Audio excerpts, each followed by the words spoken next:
You guys mind if I use this background photo? You know, for my background, my green screen instead of the Realist News. Can I? Would you mind if I do videos with this one as my background? I want you to analyze this photo in my background and tell me what that is. Whose house, as if you don't know, is this? That is the question of the day. Whose house do you think this is? The new game show by Jason M4. Only problem is everyone's a winner because you're all going to say that must be the Riff Raff house next to you. And that's correct. Ding, ding, ding, ding, ding, ding. That is correct. And that is also a mattress leaning against the back of their house out in front of the whole weather, outdoors, and all. So you can imagine what's going to happen to that mattress when it rains. And by the way, this picture was taken about an hour and a half ago. It wasn't raining. A little bit overcast, but it was not raining. And we went to go eat. Started pouring when we were eating. Let up a little bit, but was still raining a little bit. Still raining a little bit right now. We're back home. This picture is from earlier. You want to wonder if that bed is wet right now? Oh, it's wet, my friends. But do you see what is under the bed? I'm actually dedicating a whole video. This is a Riff Raff story. I was going to do a video and an update, parentheses, Riff Raff update. No, I'm going to do a whole video on Riff Raff right now. It'll be a short one compared to my normal. That is a little animal cage, as in like a little rodent. Somebody, Riff Raff, got Junior a, what the hell's that thing called? Not a gerbil, tip of my tongue. It's like a gerbil, but bigger. Guinea pig. And the cage is quite, it's long, so it's not perfectly under the bed, to keep it out of the, and they put it there for shade. That's why it's there for shade, is what they told us. Put it there for shade. You can put it in shade, but when it's 90-something degrees out in Florida, believe it or not, animal control will be all over that. You can't put any pet outside like that. Not in 90-plus degree heat. Thank God it hasn't been 90 degrees here recently. But that was inside their house. Started stinking up the place. Take it, put it in the garage, stinking up the place. Take it outside, leave it outside. So you guys are not putting it back in the house ever? No. So your kid's guinea pig is now outside under a mattress. Yeah. My wife immediately saw that. She's like, she already saw it. She's like, you got to go see this. So I went, let me get my phone. Let me just take a picture of this. I'm going to have to do a video on this later when I get back from eating. Yeah, let me get my camera. Take a picture of my phone. She goes, if it rains, there's a good chance rain's going to get into that cage. And that cage doesn't have holes in the bottom. It's a rodent cage. And in the cage, there's no, normally you get the bedding, little bedding for those things. It's like little tiny pieces of like little wood shavings or whatever. They make different kinds. There's nothing in there. There's nothing in there besides the hedgehog, the guinea pig, and a little water bottle or something. So it's just a flat, hard surface, and that's it. Interesting. So we get back. Again, it rained. It was not raining real hard at all when we got home, enough where we could walk outside and not really be concerned about getting real wet. My wife goes back over just to see, hey, it rained. Let me go check the thing out. And she goes, you realize there's this much water filled in the bottom of the thing? Like the whole hedgehog, I keep calling it hedgehog. The whole guinea pig is drenched. There's this much water in the cage. We were only gone for an hour and a half, and it wasn't raining until like the last 30 minutes or so, maybe 45 minutes. I said, this is Riff Raff. This is Riff Raff. And I said to myself, I was just going to do my normal video and do a little parentheses, Riff Raff update. But I said, no, I'm going to take a picture. And this time I'm going to show the picture. Just in case there's someone out there that say, what, is he overreacting? Is Jason just overreacting for the hell of it, just to make his video a little funny or something, add a little, bonus point to it or something, trying to be funny or, a little over the top on some of the stuff he says. Not that which I haven't said anything really over the top about Riff Raff. I've given you all the stories. Trash in the yard, etc. And I'm talking to my sister today because I'm telling her about, moving out in the country, because they were talking about getting a couple acres too at one point, my brother-in-law and stuff. And she's like, we've kind of come to the conclusion, I don't think we want that anymore. She's like, our friend so-and-so? Yes, I do. And the area they live in, I might be looking at, honestly. She goes, riffraff is everywhere. And you want to know something? There's a lot worse riffraff out in the country. She goes, on the way over there, we have to get on this little dirt road. And the entire way, it is the dumpiest rundown trailers, trailer parks, and trailers you've ever seen. And she goes, someone broke into their house a while back while they were home sleeping in the morning. They punched through the window, tried to grab the purse and drive off. I don't know if they successfully did or not.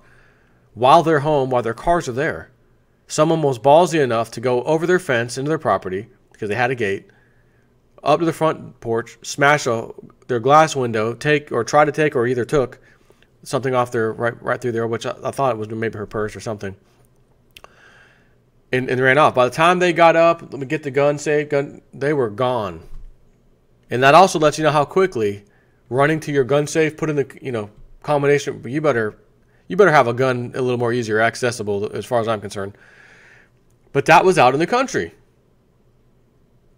And I've been kind of thinking about this lately myself, to be honest with you. I haven't really talked about it with you guys too much. And again, I'm just going to leave this picture up for fun. This picture is my background for the whole video, just so you know. But, and I thought, that's not the first time I've heard that. Now, if you're like out in the big time country, people may not waste their time to go that far out to try to steal from somebody. But if you're kind of out in the country where there's cities nearby, 20-minute drive, 15-minute drive, whatever it is, or like in their case, it's not even 10-minute drive. It's on the way to their property on this lonely road. Riff Raff is going to go to the easiest accessible place to steal. Drug users, meth users. They had a meth lab trailer that was right down the street from them. And that was the story when I was in Tennessee, by the way, folks out in the country. Meth lab here, meth lab here. I was hearing it all the time, talking to the chief of police where we were at in Tennessee. He came into the restaurant all the time. And, small town environment, you chat with everybody. And he was telling us the same thing. That one burned down, the meth lab. It's like, well, that was Tennessee. That's Tennessee. In fact, let me switch this back to my normal self. And I was like, that's in Tennessee, though. A whole different state, and it's like a lot of country land out there. Not Florida. But, hey, it's everywhere. My sister's like, yeah, she's like, I'll be honest, we've looked out there for 2-3 acres, and having to drive through the riffraff every time to get down to your street and back, she's like, I don't like that. And I said, I'm with you on that, and I didn't know that. And had I looked out there and saw some property and had to go that way, I would have probably said, never mind, stop, don't even need to see it. I'm not going through this to get to my property, not happening. One of the places we looked at, when I told you about the old dream house the other day, which is not happening, but the realtor was like, well, I'm not really doing anything. There's another house that's kind of nice, fits your criteria, and which I'd already showed it to him anyways, and he pulled it up and got more details. I said, yeah, that's it. So he's like, well, we're not doing anything. We can go check that out if you'd like. So we went over there and checked it out. Nice big house. Had a, I guess a barn or, for horses or whatever. I don't know if you'd really call that a barn more than a, Evelyn, what do you call it? Not a barn, but the stables, I guess, right? Just like that one house we saw? Yeah. It's just stables, right? Yeah, it's stables. Yeah, it's like 6, 3 on each side, 3 and 3, 6 horses or whatever. But one little tiny road on the way in, and even though it was not that long of a drive, I'm talking about just through the road, off the main road. Up, riffraff, trailer. I mean, bad. When I say trailer, ain't nothing against someone living in a trailer. When I moved to Tennessee, I was living in a trailer. 4-bedroom, 1-bath trailer. We lived there. And I didn't complain. I always thought maybe I'll buy this place and then build a house and have the trailer here for family or something, That was like the long-term goal, which never materialized. But when I say trailer, and when I say riffraff, or when I use the word dumpy, I'm talking about, wow, are you sure someone lives in there? Are you sure someone's in there living? That kind of thing. And again, I understand people, you got to do what you got to do to survive. And when you're on the very, very low end of the totem pole, so to speak, in society, and that's what you're living in, then that's what you're living in. Now, me personally, no matter how bad things got in my life, I don't care if I would have to work 3 freaking jobs and said, you know what, guys, I got to cut way down on the YouTube videos. I got to get a second job. I'll be working later nights. I'm going to try to do maybe 1 video a day now because such and such, you know. I'd make it happen so that my family will never have to live in one of those, that particular kind, you know, bad, dumpy. But certain people, maybe they're in hog heaven, I don't know. They don't care. I love it. That's my life. I'm happy with it. But I don't want to drive through that on the way to my nice big property with several acres on it, my little horse stalls, beautiful house, 3-car, actually, it was like a 4-car garage. And on the 4th one, it went all the way through. There was a second door that opened behind it, the garage door. It was really cool. But it's in the wrong spot. It is in the wrong spot. I am not under any circumstances driving through this to get to my pad. Because guess where everyone's going to go when crap hits the fan? Right around here. They're not even going to have to get in their car to go to someone's house out in the country a little ways, like I told you about my sister's friend. Nope, they're going to walk right over to my place. You know, the haves and the have-nots. The have-nots are going to take what the haves have. And I'm not down with that, so not happening. I didn't prepare and do all these things in my life to prepare, etc., to have it just taken. So I haven't even talked to the wife yet, which I'm going to, after I'm done with these videos tonight, to have a little discussion, like, you know, because she really didn't want to move too far out of the city. It's like just a little bit, I'm okay with that. I really don't want to go far, though. And I can kind of see why now. I have to talk with my sister, so we had a lengthy conversation today. I literally never pick up the phone and just call my sister, hey, you know, Andrew, what's up? But I was texting her, hey, where does so-and-so live again? What, you know what road or the actual address? I want to kind of pull that up. She goes, oh, yeah, it's this road. Okay. Pulled it up, and then she's just texting me, oh, yeah, this and that, and oh, they had this problem. And she's like, all this property. She's like, her husband is constantly, you got to keep up with the place. They've got 5 acres. But she's like, they're constantly keeping up with it. And the neighbor, their animal jumped over the fence and destroyed their fence. They had to fix the fence. And then some of the riffraff dumped some dogs and cats in the middle of the road. And some of them gone to their properties. They had to call the county to get these riffraff dogs and stray cats off my property. They saw someone dumping in the street, and you know where they came from. The riffraff on the way in. Again, I'm asking myself, yeah, I want to live way out there. I really would like to. But realistically, what the hell are my kids going to be doing out there in the middle of nowhere? I already saw that in the middle of Tennessee. Thank goodness the next door neighbor, the across the street neighbor where we were at in Tennessee, had a little girl our kids' age and a little boy that was a little younger, which was still old enough to, you know, to play and stuff. Had they not been there, there was nobody in that entire area. We had to drive a little ways to a friend's house that she met through the homeschool group, who turned out to be an absolute flipping nightmare. Her and her devil daughter. Devil daughter. Oh, she has ADHD. No, the hell she doesn't. Because when she's with us, she's an angel. As soon as mom shows up, oh my God. I remember going swimming. They were like, go come over and swim with us, Dad. I'm like, I don't want to go over their house. All right, I'll come. I'm coming. Got in my car, went over there. They're in the pool. I get in the pool. And it's a small above ground pool. And there's like, 10 of us total in this thing. And she's just splashing and I mean, not little baby like, but like, drenching me in the face, splashing. And I'm like, oh, hey, all right, stop, okay. And it keeps going, and it keeps going, and it keeps going. And finally, I'm like, and the parents are just there looking at both of us like nothing's wrong. So I said, F it. You want to play? Wham! Couple good shots, and I kind of slowed that down a bit.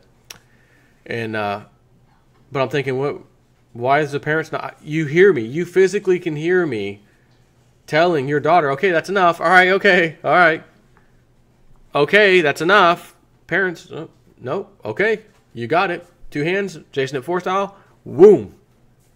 How do you like that, you little bastard? And that stopped pretty quick. And then when we got out, she was like splashing, we're trying to dry off, and she's splashing everybody outside the pool. Mom and Dad, nothing. So, yeah, that was our greatest friend we had out there as far as the kids are concerned. I thought, man, why can't we live just a tiny bit closer to Pastor Dowell and them? Ain't going to be no riffraff over Pastor Dowell's place. Ain't no nonsense over at Pastor Dowell's place. My kids could play with their kids. Beautiful kids. Angels over there. Let me tell you something. But we were just too far. It was like a 2.5, 3 hour drive, I think, to go there one way and then back would be the same.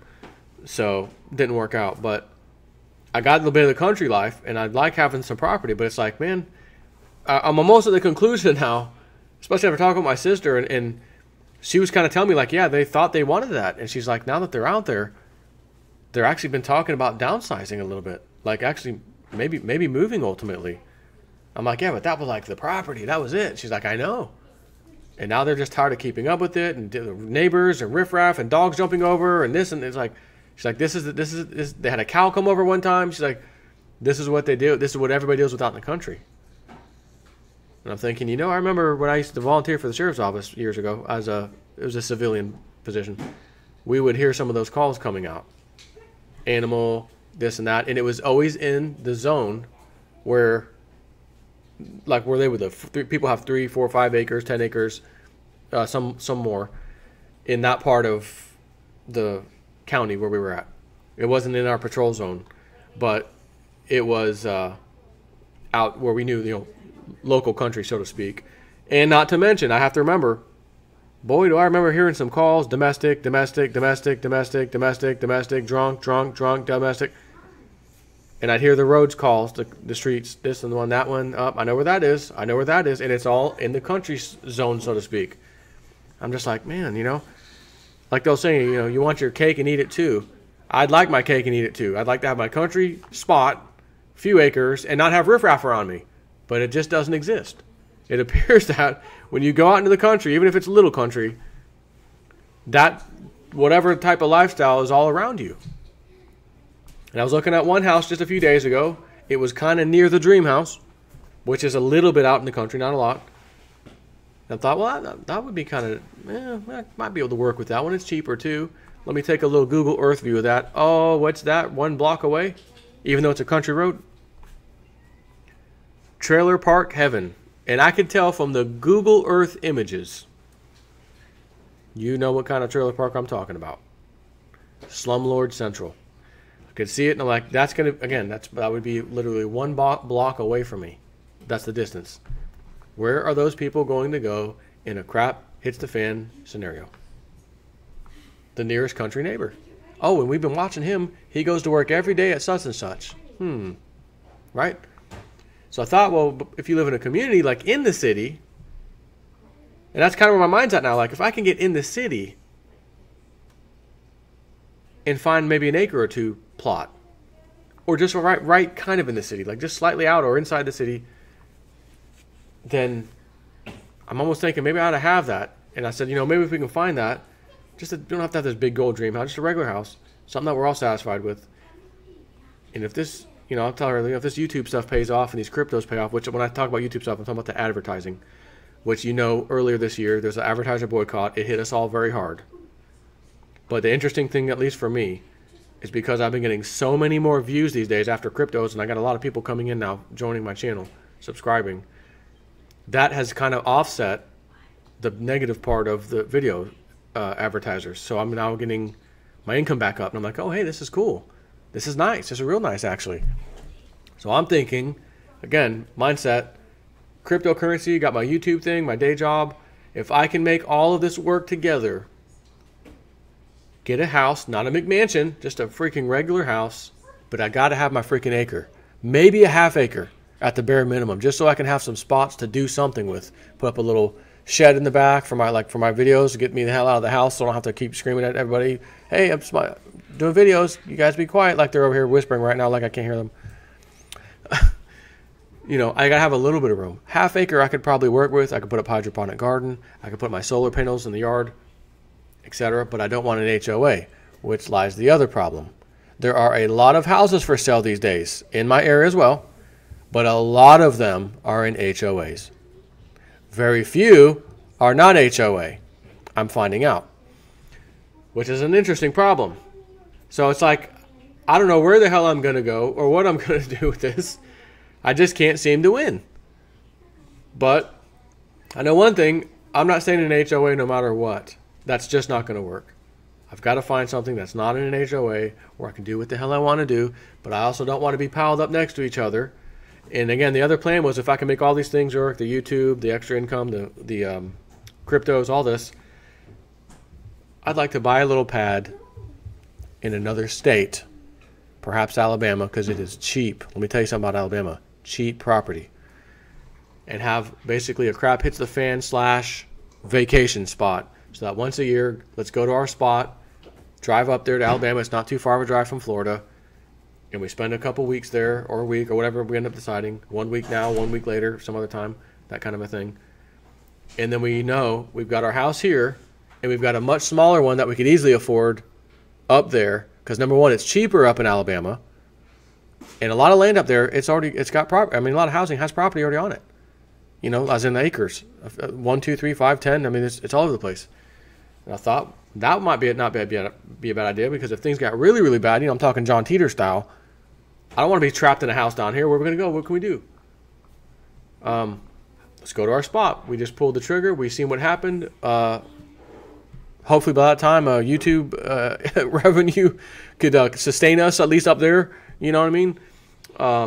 And, you know, assuming maybe I didn't have my job or something.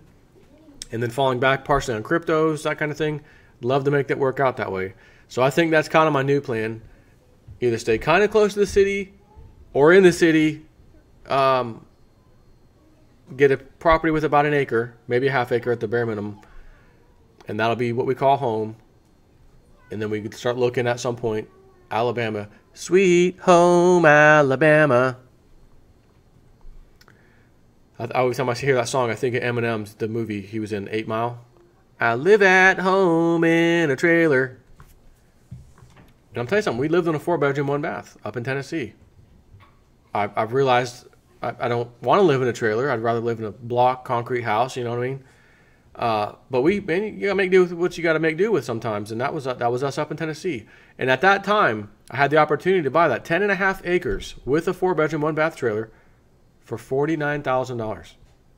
It was in Sardis, Sardis, Tennessee. Look that one up. Damn, J-Snip, you were seriously out in the country. That is a big 10-4, my friends. And I remember us, we get up there, we're new. We're going, where's the nearest Walmart? Oh, it's in Savannah, Tennessee. 40-minute drive, one way. 40-minute drive, one way back. Wow, that's different. We're not used to that. Oh, damn, we forgot something. Oh, let's get back in the car. 45 minutes, 40 minutes, 40 minutes back. Oh, yeah. And we did that more than once, not necessarily in a row, but a few times, you know, different days later or whatever. Oh, we forgot that. Let's go back. Everyone else around there's like, yeah, we go like once a month. We go, you know, into town once a month. We get all of our shopping done at once. Yeah, when we started, as we got used to it, yeah, we kind of made our trips a lot less frequent. But that's country life, man. So anyways, that's what I think my plan is. Deal with the house, whatever, something here, and have that standby location already bought. You know, I don't know if I could buy it outright or not, or if I'd have to get a mortgage or whatever. But if I would say that this house would be paid off. That house I'll pay a mortgage on. I don't see myself making a mortgage payment here and then buying something up there cash. However, that might be the case because stuff is so cheap. You might be able to find something, even if it's a little small piece of land with a very small house for like, you know, 70, 80K. Especially in talking in the future when prices should be quite depressed. You know, you look at Martin Armstrong's charts going out to 2032. It's not looking good for housing.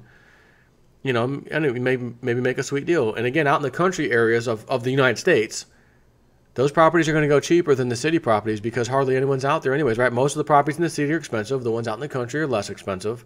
But during a crisis like a recession or something else, you're going to find fire sales out in the country. Fire sales. So I wanted to share that whole story with you to start with Riff Raff as a super bonus. In case you want to see it one more time, one more. Oh wait, wrong one. That's my desktop family. One more time. Guinea pig with a mattress. If I only showed you the mattress, you would have already known. See, if the mattress was gone and the cage was gone, I would show you this picture and you'd be like, what are we looking at? I don't see anything. There's nothing wrong here. It's like the back of a house. But if the mattress was the only thing in the scene, you would know Oh, I know I know what neighbor that is. It's automatic. Riff Raff does not dispose of mattresses. Riff Raff leaves them in their backyard. That's what all Riff Raff does, by the way. And I'm sure many of you are probably going to be writing, Jay Snipman, that is exactly what I dealt with. And I get those emails all the time when I talk about Riff Raff. I get them all the time. I had that just happen to me the other day, and I had this. They're sharing their stories with me. Or sometimes they'll just comment in the video, and I'll see it there too. And I wish all people could live a better life and not have, But how do you go to someone and explain to them, look, I'm not sure where you guys came from. Did you come from America? I mean, are you Americans? Or did you come straight from Cuba? Or, what's the story exactly? Because, again, multicultural, the whole different culture. And maybe in Cuba, this scene would be flawless, perfect. You could pull up anyone's backyard and it would look like that. Nobody would care. Maybe. I don't know. I've never been there. But here, in America, in a middle-class area, this is not what you want to see. So when you put riffraff in a middle-class area and they start doing this stuff, can you see why people, like myself and other neighbors, getting a little bit upset? Just a tiny bit upset, saying, I've just about had it, I'm ready to move. Yeah, but prices are at an all-time high. I know, but I'm getting aggravated, I'm ready to leave. But no, we're going to wait. Now for some real videos. And I've got a whole bunch, but I'm not going to do them all right now. I was finding stuff. Oh, do video on that, do video on that. And by the way, did you notice Ethereum has pretty much recovered? Coinbase Exchange, $400 right now as I'm speaking. The high momentarily was 420, and then it jumped back down to 400 when I was talking to you guys in the car in that video. It's now back. It has already went down to like 311, I think, is how far it went down as the absolute low, somewhere around there. It's back to 400.